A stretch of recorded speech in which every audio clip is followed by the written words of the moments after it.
Okay, that was really bad. Trying to do a cute little thumbnail. That's just bad. Okay, so it's time for another Literary Ramblings update. I am Jackie, and welcome to my channel. So, let's talk about what's going on in my reading. So, I am off today, thankfully, again, because I'm working the next 3 days. Although, as I always say, I understand that my mom probably works a lot more than I do. But, I do like the schedule.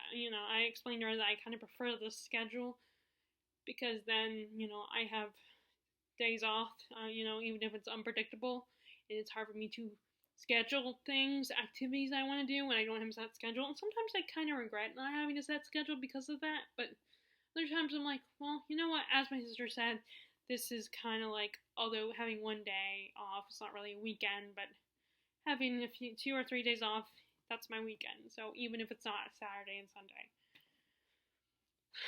But yeah, either way, I'm happy to be off for 24 hours. So I didn't have to book another book.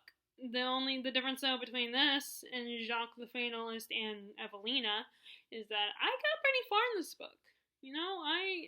I got like all the way to the last 2 chapters, but then I just couldn't take it anymore. I was thinking, and maybe top it off to being tired, and just I wanted to be done with this book.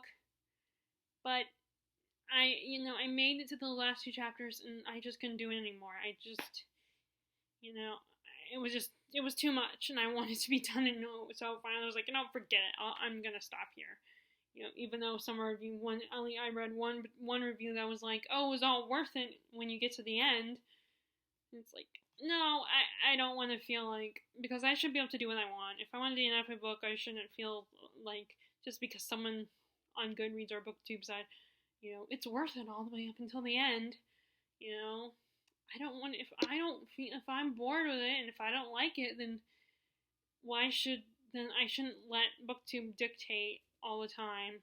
If I should keep going, putting myself through that and keep going with it. But as I tried to show in my thumbnail, that book is A Deadly Education by Naomi Novik. And normally I love Naomi Novik. I love the Tamarier series. I love Spinning Silver. I love Uprooted. I love Uprooted just a little bit more than Spinning Silver. But I read that one twice. I haven't read Spinning Silver but once. So, who knows? And I was just very disappointed with this. And I disagree with, I gotta admit, I was a little annoyed by one particular review that I read where they were like, well, I didn't like this, but if you like Naomi Novik, then you should read this book. And I was like, no, I disagree. Because, yes, I love Naomi Novik, but I don't think you should read this book, even if you love Naomi Novik. I mean, granted, maybe there are some people who will love this one. Maybe there are some people that will love this one, but I did not. The writing was too much exposition and too much info dumping stuff. Our narrator was basically telling us backstory and history of this world, explaining her situation, and maybe some of that stuff is going to be relevant in this story or relevant later on because it is going to be a trilogy.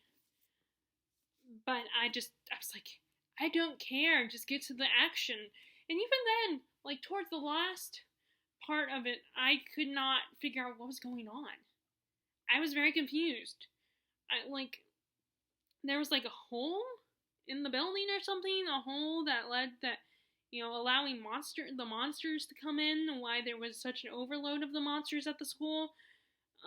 Something like that, and they were saying how, the seniors don't care, they just want to survive, so they'll sacrifice the freshman students, and it's a school story, by the way. And our main character Elle and Orion and their friends, they must save them, and it's Orion's responsibility. But Elle's not gonna let him do this on his own, and it was just really weird and hard to follow at times. I didn't even know what they were doing most of the time. And maybe being able to tell you what I think was going on proves that I got some of it, at least got some of it, but not enough to really know. I couldn't picture what they were doing in the scene. I mean, I had trouble with it. It was just and then on top of that, not only was there so much info dumping in exposition, but there was so much show there was so much tell rather than show. There was like no show. It was just her basically, like even when they did magic, she told us that they would do magic in the story, but it's not like we saw the demonstration. Like, I mean, I think she tried to, just as I think she tried to show that she was being diverse and having inclusion, but both things fell kind of flat for me. Both the diversity and then showing the magic. I think it fell flat. But like I said, I think, and maybe there are people that will disagree. I mean, and I am like, and I am someone who's, I am a small portion Asian, but my father is Caucasian, so I'm like, maybe most people think of me as more white than anything, but so I don't know if I can really judge the inclusion or diversity or whatever, but it's just, I do see that it fell flat. Like she was saying, oh, they have people from Arabic countries and people from the Middle Eastern countries, which I guess Middle Eastern and Arabic are in the same area. And I know that there was this big issue about the one moment where she mentioned singled out people having dreadlocks. And it was kind of, what she used, what she, like, referenced a monster doing something using the dreadlocks. And then it was kind of, what she said what happened was just really gross. And I think a lot of people took that very offensively. Although she did apologize, but granted, there was one reviewer who said her apology wasn't enough. I remember, but she did apologize and is going to try to fix it and not make those same mistakes again. But yeah, I know, but people, if you read that, be wary, because there are people that weren't happy with what she tried to do with diversity and stuff, showing diversity, and it was mostly just, to me, it just come off as more like she just mentioned. And our main character did happen to be biracial. Although another reviewer pointed out that, well, there are people that are biracial, that their experiences are limited to their other country, that they don't necessarily know about their other country, where the other half of their racial identity, they wouldn't necessarily be as aware of that as their main racial identity. So, yes, you rascal. My dog followed me up to my room, because I'm the only one that's home, so. And, to be fair to her, and I still love Naomi Novak. But I had a lot of issues with this book. And oh my god, the two main characters just drove me crazy. They were so annoying. I mean, there were occasionally times when I kind of liked them, but most of the time I was just like, I can't stand you. Like, I know a lot of people liked Elle, Galadriel is her name, but Elle is her nick, that's what people call her. She is so, like, I understand on some level why she's the way she is, and some people are charmed by it, and they're like, oh, that's just how I am, and if that's, but I personally, it just drove me nuts. She was always so negative all the time, and not just the whole, like, my life, but I also have always had a pretty good, positive life, loving parents, a great older sister. I have a small group of friends. I acknowledge I'm very lucky and fortunate. And like I said, I understand her attitude on some level. But at the same time, it still kind of bothered me and annoyed me. I was like, I wanted to be like, chill out, calm down. Not everybody's a bad guy. Not everyone is out to get you. But I'm also not in this kind of world. So, where there's monsters all the time at their school, even you can't even take a shower or eat lunch or eat your meals. Really, rascal? Really? I have a blanket right there that I use when I'm reading. And he's laying on top. I threw it on the floor and now he's laying on top of it. At least it's not black, because black hair shows up on black, like, really easily, which is annoying, So I can't wear, or any dark colored shirt, you can't wear without it, showing up, without dog hair showing up. But so yeah, it was just, and then like Orion just was just as frustrating and just as like he was so oblivious, and I did not understand his constantly needing to save everybody, like always being the hero and having to risk his life. On the one hand, I got annoyed at her for being annoyed that he's constantly trying to save her life. Like, how dare he try to risk his own to save mine, you know? But I also can kind of, but again, I can kind of understand when you want to be mad at someone, but they're so sweet and nice to you all the time, and it's like they're like, let me be mad at you. Now I can't be. It's like I can't be mad at you if you're nice. Stop being nice. Give me a reason to be mad at you. So I understand her in that way, like wanting to be mad at someone, but then they're so nice and everyone loves them because they're so nice, and you want to be mad at them, but you feel like you can't because you'll look like the bad guy. You'll look like the mean person that's not very understanding. And but he does kind of exemplify, I feel like, that class privilege type of person who is totally unaware of his privilege and just assumes.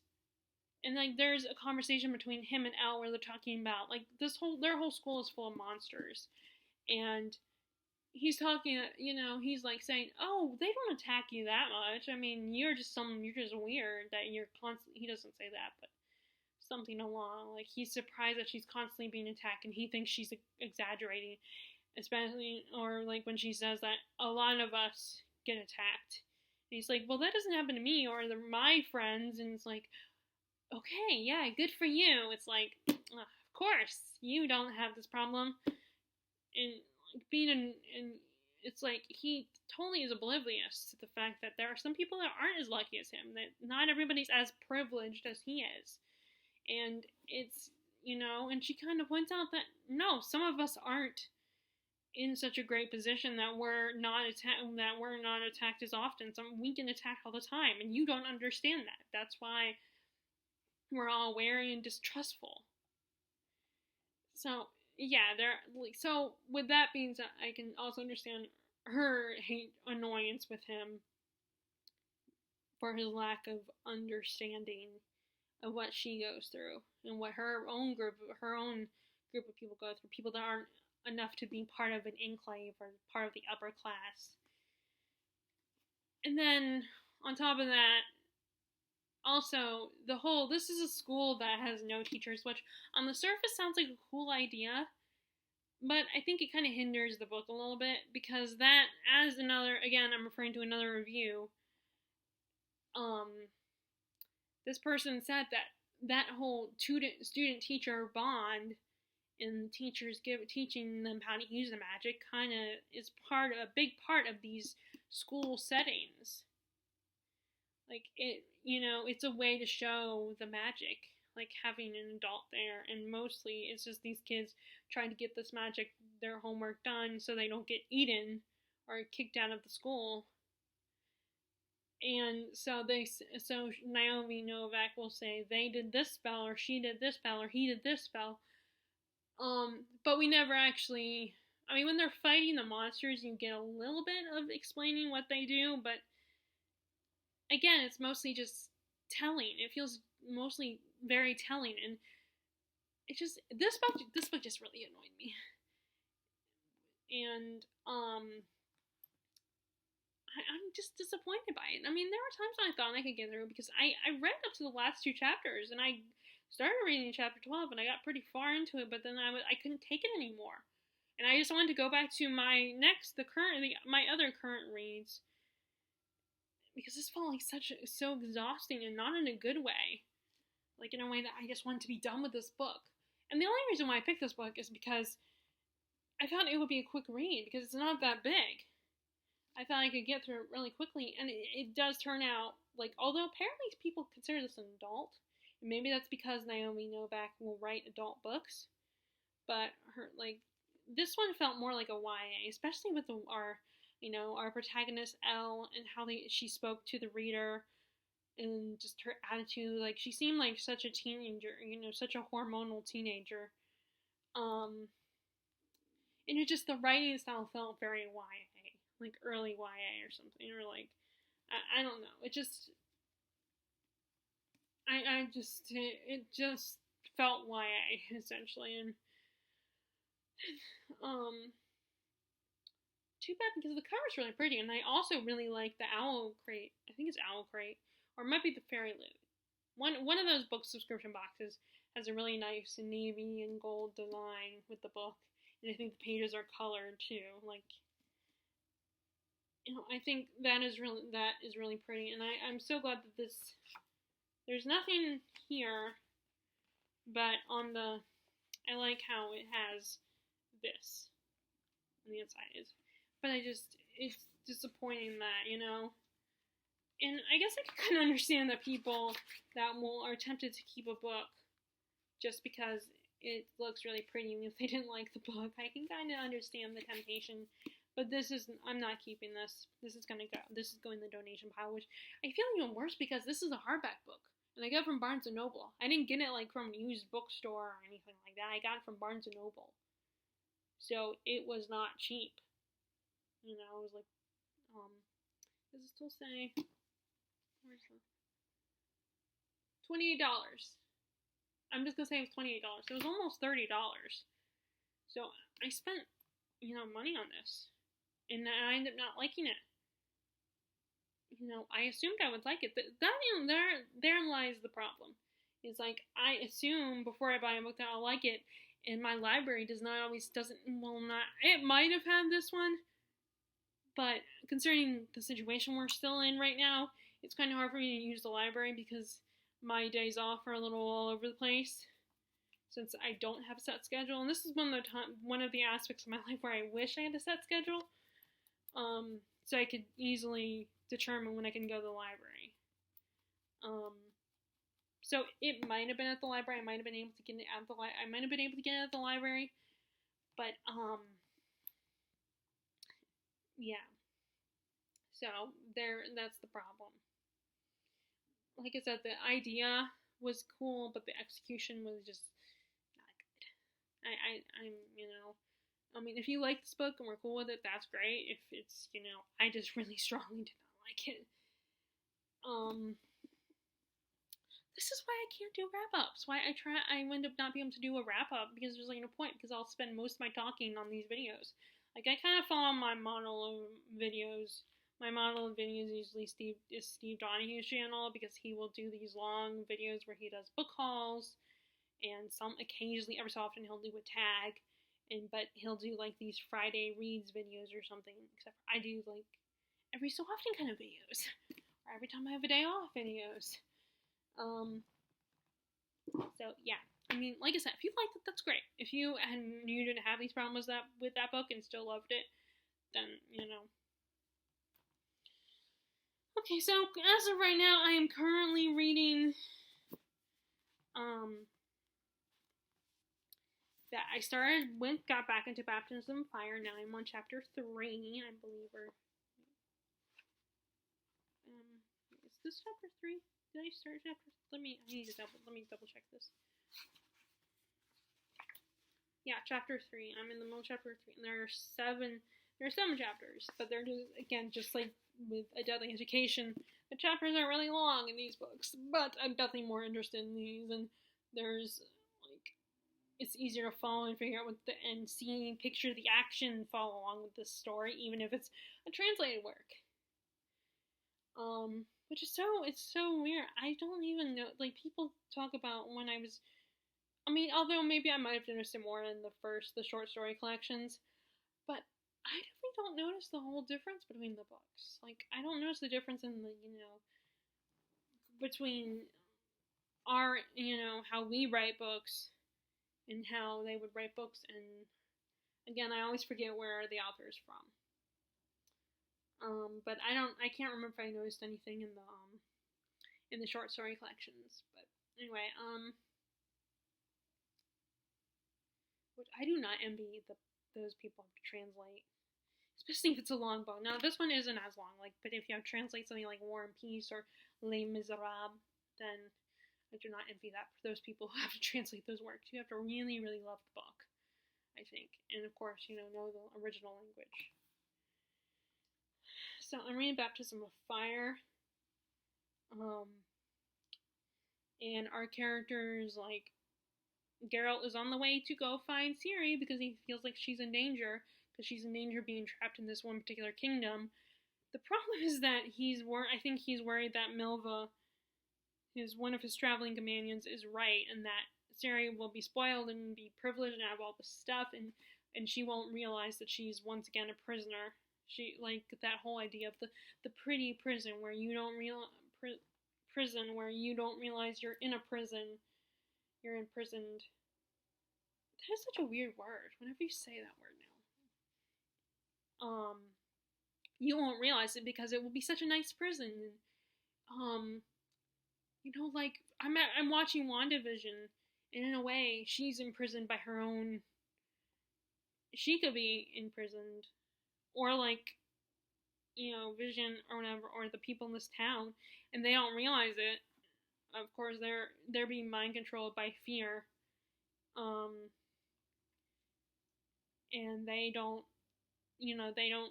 but they don't understand that this is a good, they're, or like a better example would be, at the end of, I think it was at the end of last year, or was it? Yeah, at the end of last year, I think. Like in November, December, I had read the Winter Night trilogy. Because now I'm getting myself confused of when I read that one, because I've been talking to Larissa, my friend Larissa, my best friend Larissa, about the book, and I got her to read it, that trilogy. But I'm in that one, in the last book, our main character's love interest was imprisoned, and it was a nice situation where he had women fawning over him, and he was honored and revered in this, but he didn't realize that he was imprisoned. And so it's that idea of, I think, Geralt's fearing for Ciri and feeling like she's going to be in that kind of situation where, yeah, it will look great and everything, and she'll be very comfortable and be spoiled and everything, but she won't realize that she's trapped there until it's too late. And I think that's what Geralt's worried about when he talks about his fears and dreaming about her situation. Because it would be a lot smarter for a jailer to make you comfortable and happy and content, because then you won't realize it, that you are imprisoned, because you'll be happy. You'll think your life is really great, and why would I want to leave this place? That kind of thing. And they met. We've been introduced to some dwarves, which we met dwarves in the short story. I don't remember that character's name, but like, I vaguely recall some aspects of the short story, and as I'm reading these books, I'm like, okay, is there a character that was brought up in the short story collections that's in this book currently? Like, I keep thinking about that, and it's like, is there someone that I should remember that was mentioned in the first two short story collections? But it's a very interesting group of people, because there's still a lot of tension and distrust, and everyone keeps telling, because there's a war between Niflgaard and all these other, Niflgaard, where everyone's telling Geralt he shouldn't go because he'll get killed, but he's determined to rescue Ciri because of his fears for her, and because he's grown to love this young girl, because like she's his daughter. He really cares about her, and so he's determined to save her, but everyone keeps saying, don't do that, you shouldn't do that, you're going to get yourself killed, you can't handle it. And even Milva assumed that Ciri was a girlfriend of his or something. And although I think Dandelion, overhearing him talking to Geralt, corrected her and realized that Ciri is not a girlfriend, but she's someone that he loves and cares about, but not in a romantic way.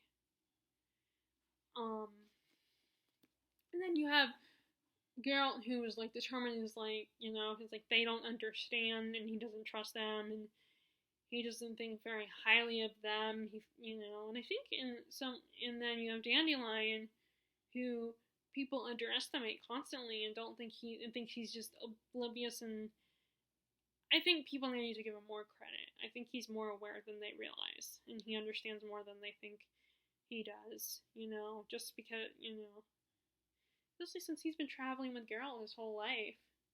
I mean, not his whole life, but for a long time now. He's been with Geralt. of course, Geralt has this stubborn pride that he needs to do these things on his own, and that he feels like all these people are going to keep him hindered, and they're not helping his situation. He has to do this on his own. He's so used to being independent and not needing anybody that when he needs someone, he pushes people away, and he's like, I don't need your help. I can do this on my own.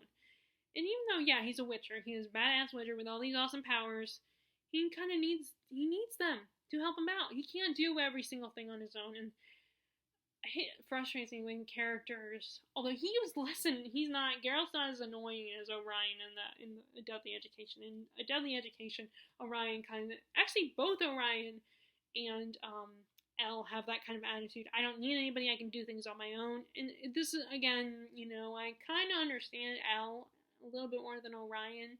Definitely more than Orion. Like, I understand, because everyone has felt she's been prophesied to create mass destruction, and she's evil and everything. Like, even her mom's mom, her grandmother is like, he's like, you need to get rid of this child, you need to kill her. We'll take you in, my daughter, but this girl's gotta go.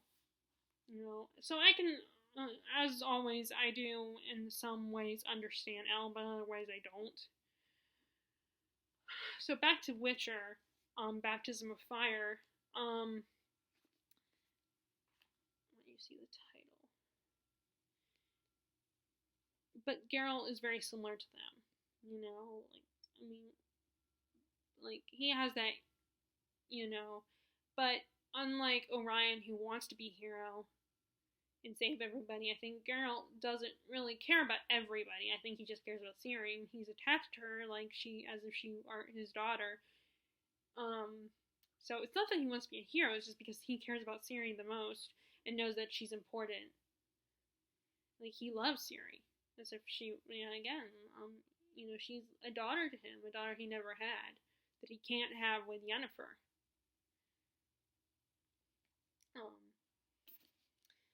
So he's determined to get to her, get to Nilfgaard, where she's in prison, where she's quote unquote imprisoned. But again, he's nervous because he's worried that her prison will be really nice and pretty, and won't want to leave, that Milva will be right, and that she won't want to leave, that she'll actually like being there. And he doesn't want to abandon her because he knows that she's in danger there, and she won't be able to leave. And if she realizes that she does want to leave, he won't let her. Or not Geralt, but her prisoner, the king that she's supposed to get married to.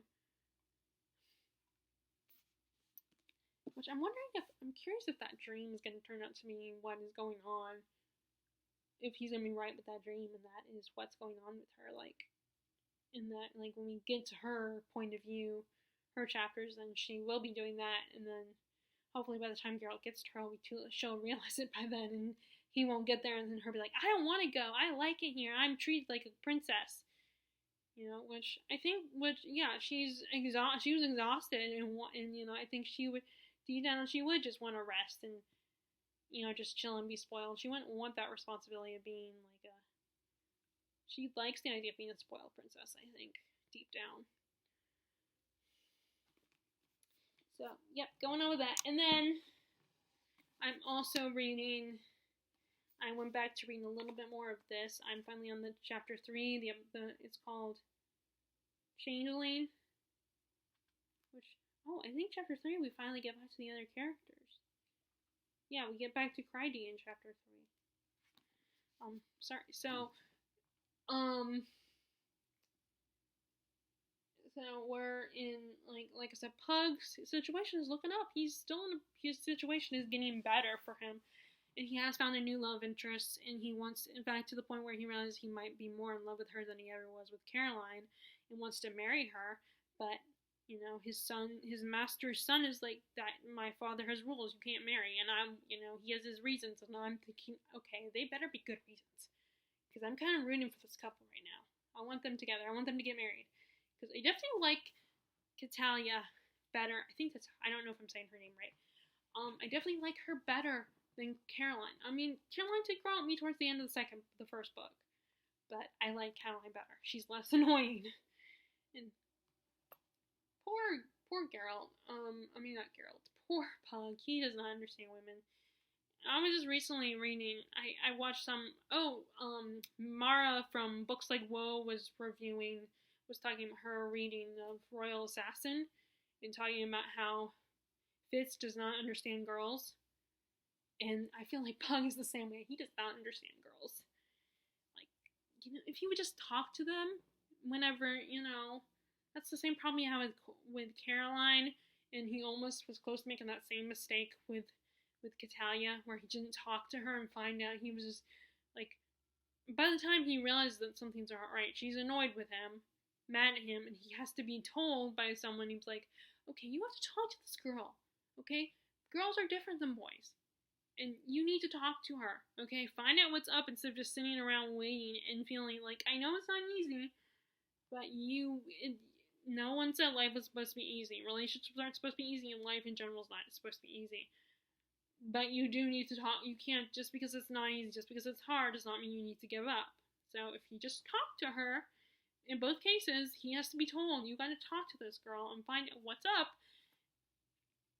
But Catalia is a little more willing to give him a chance. Like, Caroline plays games a lot more than Catalia does. Like, Caroline was constantly playing games when she was younger.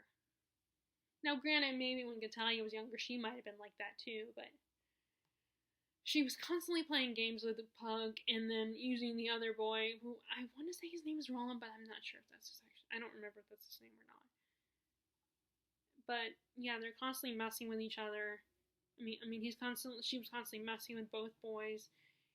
And she needed a lot of growing up to do, I think. Like, to me, it's annoying girls that, like, I may still do that thing that we do where we're like, we don't say it straight out right away. We just expect people to figure it out, apparently. And I may do that, but I'm not someone who plays games. I would not play games with a guy that I liked. But anyway, and then it does one of these things where, like, he kind of bonds with the son of his master, but the guy Kasumi, I don't know if I'm saying their names right or not. Kasumi or whatever, is like, he wants to be friends with Pug, but then at the end of the day, Pug is still a slave. So he's like, yeah, I respect you, but at the same time, you are still a slave. And I don't entirely, you're still beneath us, and you still work for my father, and it's like, I can't be too lenient with you. Although, in the last chapter, it ended with something being revealed about Pug to the people that might make his life even better. His situation even better than what it was. And I really hope, like, although I know Pug well enough that he won't let his new friend Lori be left behind. Lori's gonna be protected by Pug and his potential new status that the book seems to imply he's gonna get with how that chapter ended. But this is just so fun. It's such a fun series. I'm really enjoying it, and I gotta, and it's a quick read, but the problem is I'm reading other books right now as well. Like, I want to get, Baptism of Fire read, then I'll focus more on that, and then I'll transition to adding Emma or Rebecca. I don't know which one I probably should make it Rebecca because of the fact that I wanted to participate in the Classics Community buddy read of Rebecca, the group read of Rebecca, and I meant to do it, but I never got around to it. So I probably should read that one. And it won't matter between those two because both those two books, I've read both of them already. Well, one of them I didn't physically read it. One of them, Emma, I had listened to in an audiobook. So I didn't physically read the book.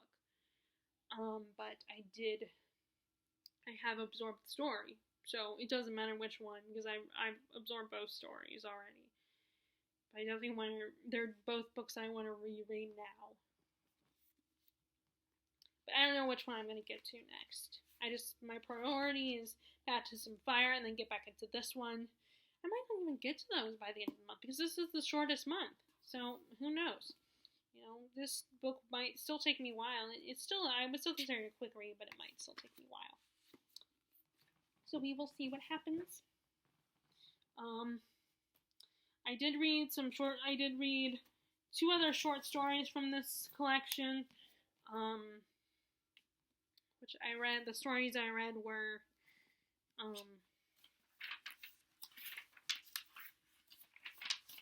so look at the table of contents. I read, okay, Rags Martin and the Prince of Wales, and then The Sensible Thing. I haven't read Love in the Night yet, or Rich Boy, or Jacob's Ladder. So Rags Martin, Martin Jones, the Prince of Wales is basically, it's in the little introduction of each story. Each story has a little bit of an introduction explaining its history, the history of the short story, and that one was kind of a little companion to the Prince of Wales. I mean, the companion to the offshore pirate, where it kind of explored a similar type of story where you have like someone with an adventurous spirit who was really, meet someone who's a little more wanting commitment and getting married and stuff, but then they kind of change, and the other person is like, no, I'm not interested in you anymore, I'm not interested in your kind of commitment, and then they end up changing their minds late by the end of the story. Which I guess kind of spoils the story a little bit. But in this one, in Rags Martin and the Prince of Wales, you have Rags Martin Jones. Rags Martin Jones. What is her name? Rags Martin Jones. Okay, yeah, I'm saying it right. And she is this free spirit person from the UK. I think she's a bit of a smuggler, and she had a bit of a fling with this one guy, this American guy named John Chestnut, I think. And he has fallen in love with Rags, but she doesn't feel the same way. She finds him kind of boring and kind of dull, and just not her kind of guy anymore. It's like she has fun with him, but she's not interested anymore, and so, but then he tries to bribe her to stay by being like, well, guess what? The Prince of Wales coming to town. He's still here in New York, and you should come with me to see him. And she's, all excited because it's the Prince of Wales. So it's like, ooh. And they go together to the sea. I think it's like, I can't remember if it was like a show or something, like a performance, and, the prince is there in disguise. And things happen, interesting things happen. Like I said, it's similar to the offshore pirate story. So, and then I liked it. It was kind of fun and interesting. I definitely liked it better than Absolution. And then, hi Rascal, what are you doing? Oh, stretching. My dog is stretching. And then I also read, and then the other one I read after that is The Sensible Thing. And it was kind of inspired. I think this was another story that was kind of inspired by his own marriage a little bit. I think. Or it might have been an old girlfriend of his from before his marriage to Zelda. But, or maybe it has to do with why their marriage failed, or I don't know. I just know that there was some reference to Fitzgerald and his own girl, and, so in this one, our main character, let's see.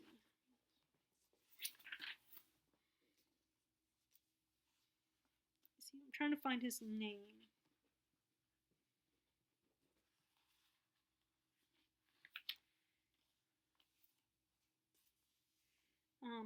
George, it's George something. George.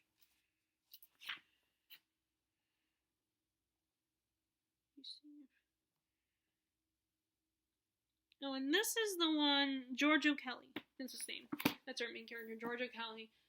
They say this one was kind of an introduction to a potential prologue to The Great Gatsby, and like this is Jay Gatsby's origins, or Jane Gatsby's origins. Although I thought Absolution was that too. And our main character, George, has, he quits his job to go see his old flame, his old girlfriend, the love of his life, who he wants to get married in Tennessee. But when he gets there, she's different. It's not the same. And he's still trying to hold on to her. And he's beginning to realize that maybe she doesn't want to get married. And their relationship is starting to unravel. And to be fair, and they have been apart from each other for a year, so he's beginning to realize that sometimes time and space can essentially mess with the relationship and make it not the same, take away how it used to be. So this one is a very interesting, kind of sad story actually. The Sensible Thing is one of her sad ones. Like there's quite a few of these that are kind of sad. And just look at reality of the character situation. They're not romanticized stories. Some of them are more romanticized than others. But, it's the idea of, sometimes people grow apart and people change, and how hard it is to accept that at times, especially if you love someone so much and you don't want to give them up. And everyone has different, people want different things, and you got to make sure that you and your partner want the same thing before you decide to, jump on the bandwagon and get married or something. And commit to each other. And also, it kind of points out how the risk of falling in love when you're young and assuming that we love each other so much, let's get married. It's very risky because sometimes people grow apart and, people change. They are not necessarily the same people they were when they were younger. Even from my 20s to my 30s, I would hope that I've changed and I've become more mature at least. But although I don't know about that. But yeah. So sometimes I feel like people change, people grow and mature, and people end up realizing they want different things. So that's why it's a little tricky to get married, especially when you're really young. One of my favorite shows is Boy Meets World, and one of my favorite couples, because I love both the two main couples on the show, Corey and Topanga, and Sean and Angela, and it's kind of, I can kind of understand people's frustration, which I know that Corey and Topanga get a lot of criticism, and unfortunately I've heard some things about the actors, that they've said some, things to the actress who plays Angela that come up, or that they've talked behind her back, that it came up at the time that was a bit racist, and which is a disappointment. But they're only human, to be fair, and unfortunately, there are still a lot of white people who have racist views on the world, and it's sad. But anyway, we're not talking about that. We are talking about the show, though. So I still love them as a couple, and I know that people have, the person that brought this up, that I was watching their thoughts on the show and everything, and their review of it, and I know that they say that this couple, according to Pink, have their issues, and that they're a bit of a toxic. They could potentially be considered a toxic relationship, but I still love them, and I still find them incredibly interesting. But they did decide to get married at a young age. And it's a TV show, and it's fiction, so of course, in the land of fiction, the writer could have it where they work out and they don't fall apart, and they make it work. And you could say, oh, they probably went to therapy and went to counseling or whatever if they ever had any problems. And if they were really existed, even Ryder Strong, who plays Sean, was he didn't think that if they were real people, they wouldn't last. That they would not be, they would not be together in the future. And I bring this up because they are an example of how, it is a little risky getting married at a young age. The thing is, in the show, that couple's known each other since they were little kids, since they were babies, or two, or however they were when they first met. They were so young, so they've known each other their whole lives. And they went through this whole, Corey emotionally cheating on Topanga and lying to her about it, and then her, while she's still trying to decide she wants to get back together with Corey and give him another chance, this guy that's perfect for her comes into her life, and she wants to decide, oh, should I get married? And then, should I pursue him and give him a shot? But then she realizes that, when they kiss, she realizes, I felt nothing. Corey's the only boy I ever want to kiss. he's the love of my life. So they, they're like thinking, oh, we're meant to be together forever, and let's just get married. And they do have their problems when they get married. They experience hardship. But I feel like it's just their first year of marriage, and everything else after that is all hunky-dory, but the show isn't focusing on that. The show, and then the spin-off show is focusing on his daughter and her growing up and seeing the world.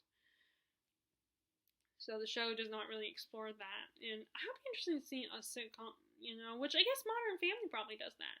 I guess Modern Family kind of explores marriage and how hard it is. But the problem with TV is it's not always very realistic, even if it does explore modern problems in marriage.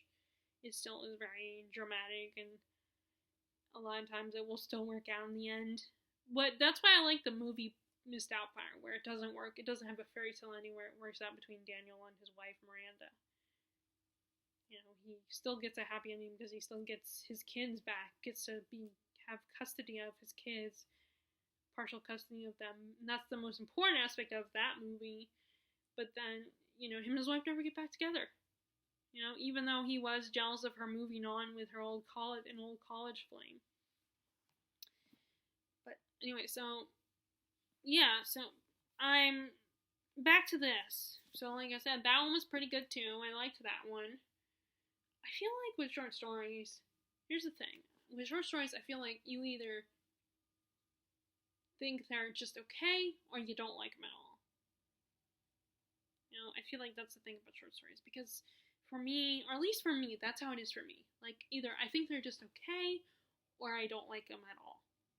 Like, I did not like this, from what I read, I was very disappointed with the short stories by Charles Dickens, that I got from the library, and then I had trouble getting into the Kelly Link ones. They were kind of confusing to me. I do kind of like Stephen King's, but I feel like with horror, you can get away with short stories more easily and making them really interesting, because, like, a lot of times what's great and intriguing about the horror genre, whether it's a suspense thriller or a supernatural horror or something, is how, like, sometimes the mystery still existing makes it 10 times more interesting than not knowing all the answers. And I feel like that's how it can potentially be with short stories. And then the whole thing about it being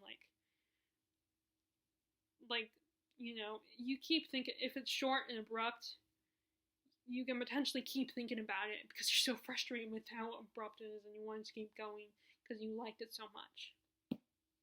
That's how I think it is with the horror genre, whether it's thriller, suspense, or supernatural horror or something. But with more contemporary type stories, it can be a bit of a disappointment, because it could feel very incomplete. And my experience so far has felt like it's like I'm being dropped into the middle of the story, in the middle of someone's life, but not getting the whole thing. Like, that's how I felt about Absolution. Okay, so, I'm gonna stop here. Okay, that's all I wanted to talk about.